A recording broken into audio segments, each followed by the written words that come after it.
What is up, guys? Beaver Flipping here, stoked to break down this video today. A question that I think is commonly asked in skate culture is, how do skateboarders make money? So I wanted to talk about that, kind of talk about where the industry is. There's so many people saying, is the skate industry dead? What's going on? And really, I mean, let's be honest. First things first, skateboarding industry isn't what it used to be. We're seeing all these crazy things happening with brands like that were super prevalent in the late 90s, early 2000s, either going out of business, restructuring, dropping their whole team. There's all kinds of crazy things going on. And really what's, I think, wild is most pro skateboarders don't have a board sponsor or a shoe sponsor anymore. And that's absolutely insane. When kind of I was growing up, that was the goal, was to have a board sponsor, to have a shoe sponsor. And that's really what being a pro skateboarder meant, was that you had your name on a board and your name on a shoe. But nowadays, does that really exist anymore? A lot of guys that are winning contests don't even have a pro model board, which is kind of crazy. So what I want to break down in this video, I'm not going to talk necessarily about the numbers, but I do want to talk about and just give insight into how my career has been as a pro skateboarder, and it's truly been a blessing. I'll start with that. I mean, my personal journey and career in skateboarding has been so incredible. I turned pro when I was 18, and really being a professional skateboarder means you get paid to ride a skateboard. A profession is when you're paid for a service you provide, and riding a skateboard has been a service that I've been able to provide, and entertainment with shows like Nitro Circus, competing at events like X Games, and sponsorships, partnerships, all kinds of things. And so I want to break down kind of what my career journey has been like, and then also kind of what it used to be, what the idea was, and what it is now, and really give you insight on how pro skaters are making a living today. Now, unfortunately, most pro skaters have to have another source of income now. And I say unfortunate because really when you dedicate your time and your craft to something like skateboarding and you do it at a level of excellence, you want to be honored for that. And I think back in the day, there was just so much money in the industry that really guys maybe got complacent or took it for granted and really didn't have to have another source of income. There were companies just throwing money, and that's the first way that pro skaters make money, is through sponsorships. And through endorsements, you know, having that sponsor. I think that's the #1 question every kid at the skate park asks when they see a good skater. Yo man, are you sponsored? I remember that when I was a kid. And really sponsorships go from being flowed product, free boards, free gear, to then being paid, having a travel budget to go on trips or to contests. And that's kind of the way these sponsorships work. Nowadays it's changed a lot, and I think you're seeing that, like I had mentioned before, most pro skaters don't even have a board sponsor anymore. And that's pretty crazy. And if you think about the way the skateboard industry's kind of gone, back in the day there was maybe 20 to 25 brands that were established, and then they had a team of 10 to 15 skaters on that brand. Nowadays there's so many board companies, people are trying to make their own board companies happen, and so it's just kind of spreading it out to where skate shops are having to order, instead of the 20 brands and get all the boards, they're having to order 50 brands and try and keep the shelves stacked, which kind of just makes it a little bit confusing. But if you notice, most pro skaters are riding a blank, which is pretty crazy. They're just riding a blank board, no logo, no graphic on it, and it's wild because, again, that wasn't the norm in the early 2000s, and what I was looking up to was wanting to get sponsored, get on a skate team, have a shoe sponsor. Let's talk about that one for a minute, because most shoe companies don't have a team anymore. A lot of them are dropping their team. Pro skaters don't have signature shoes anymore. You would see that guys were having a signature colorway, which was a little different than when back in the day everyone had their own pro model shoe that was designed exactly for them. And I thought that was one of the coolest things, you know, because I think when you're a kid, it's like, what would it be like to be a day in their shoes? Well, you could buy their pro model shoe and figure out what it was like to have a day. And I always remember, like, man, when I had the Etnies Sheckler, I felt like I was skating like Sheckler. When I had the Vans Bucky shoe, I felt like I was skating like Bucky. When I had the Hawk Audio shoe, I felt like I was skating like Tony. And it was just kind of crazy, but you had that mentality of like, okay, the shoe, put it on, it's game on. That's going to influence how I skate and my style. But yeah, you see with Soul Tech kind of going out, and Etnies America S kind of dropping their team, Lakai dropping their team. Some skate shoe companies just fully getting out of the industry or just not even existing anymore. It's kind of wild. So sponsorships really aren't what they look like, or used to look like, where you would sign a deal. Basically, sponsorships would be like, okay, I'm going to sign with this clothing company, shoe company, board company for X amount of years, and they're going to pay me X amount a month or X amount a year, and have budget in there for travel. Nowadays, honestly, pro skaters are lucky to get free boards, to get free shoes, which is, again, just totally changed from what it used to be. And hopefully, I think it's going to go back in the up cycle. I'm an optimist, I truly believe, but I think, I don't think the skateboarding industry is dead. I think it just needs some restructuring and some refining so that it can thrive and people can make a living doing that. The second way pro skaters make money is through competitions. And let's be honest, I'm going to talk a little bit about where the contest scene is at, kind of similar to the sponsorship scene. It's totally different than it used to be. And honestly, unless you're making top 3 finals, but making really top 3 in these events, you're not breaking even going to these events with what it costs for airfare and lodging. Unless you have a sponsor that's helping you get to these events, the prize purse just isn't what it used to be. And I say that because knowing, for one, Tampa is half of what it used to be 10 years ago. Same with X Games. It used to be a lot more. It's basically been cut in half.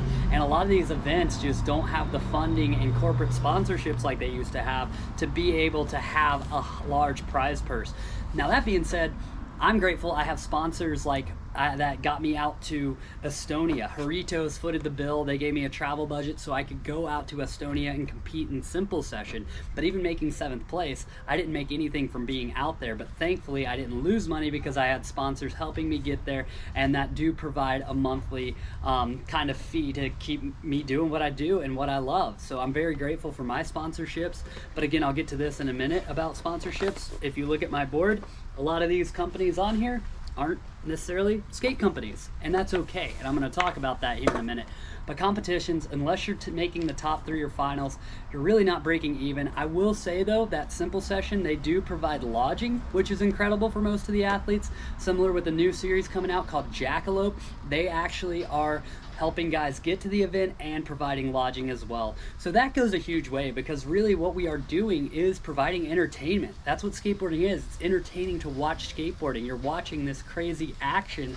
It is sports and entertainment, and we're providing that service. So just to be compensated on our travel and making it to where we can actually be there and not be out of pocket is a huge win and a blessing. So grateful for events like Jackalope, like Simple Session, where they are helping the athletes as much as they can. But yeah, talking again about sponsorships and endorsements, those have kind of really changed, especially in the social media age and influencers. And you see a lot of skate influencers out there, and it's so much different than what it used to be with partnering with a brand. It was like you'd sign with a shoe company and you're loyal to them, you're on it. Where you see guys now, they're promoting one product for a month, or maybe 1 post or 3 posts, and then they're on to the next product to promote it. And again, the money isn't really that massive in that, but it is providing guys an opportunity to make money with skateboarding and being creative in that. Like I said, if you look at my board, most of my sponsors, we've got Haritos, Public Square, Blenders. They aren't necessarily skate companies, but they are investing in skateboarding by supporting what I do, helping me with product to put on events. Blenders will send out sunglasses, we can do raffles, we can do giveaways, we can do things.